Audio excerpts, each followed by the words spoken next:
What would you do if the one person you trusted most broke their promise, and you couldn't tell them how much it hurt?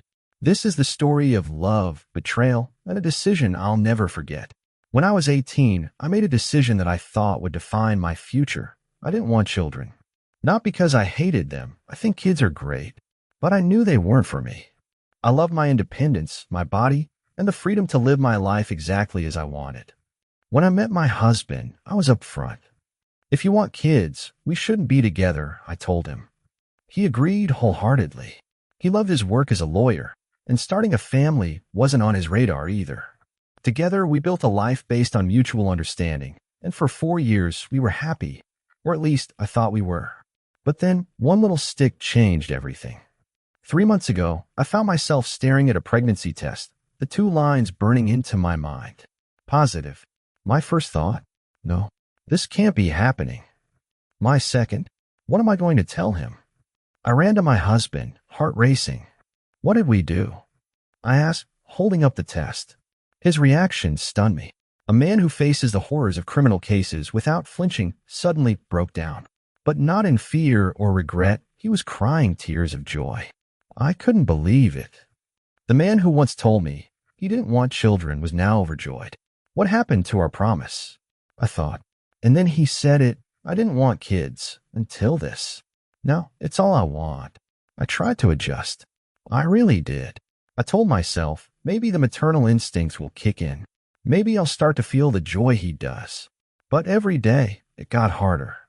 He started talking about names, planning for the nursery, dreaming about our child's future. All I could think was, this isn't my dream. It's his. I felt trapped. I loved my husband more than anything, but this wasn't the life I wanted. A child deserves unconditional love, attention, and devotion. I couldn't give that, not without losing myself in the process. Worse, I felt betrayed. He promised me we'd never have kids, and now he was thrilled at the idea of one. How could he change his mind without even asking me? I knew I couldn't tell him how I really felt. He's a lawyer, smart, observant, and connected. If I told him I didn't want a baby, he'd see through every excuse. If I went to a doctor, he'd find out. So I started researching. I Googled how to miscarry naturally.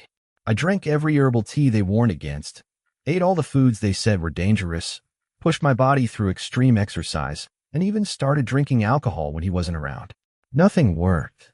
Weeks passed, and he kept asking when we'd go to the doctor. I knew I couldn't let a professional find out what I'd been doing. Desperate, I ordered pills online.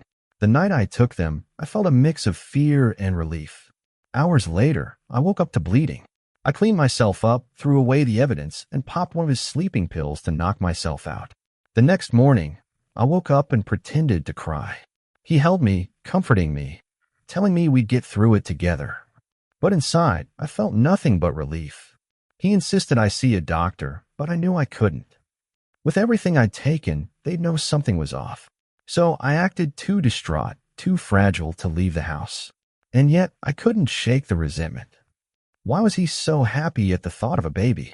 Why did he betray our agreement? And why did I feel like the selfish one for not wanting something I've been clear about all along? Looking back, I don't know if I made the right decision. I don't even know if I can face my husband with the truth.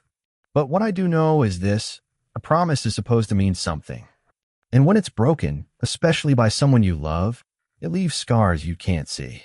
Is love enough when the foundation of trust is shaken? That's a question I still don't have an answer for.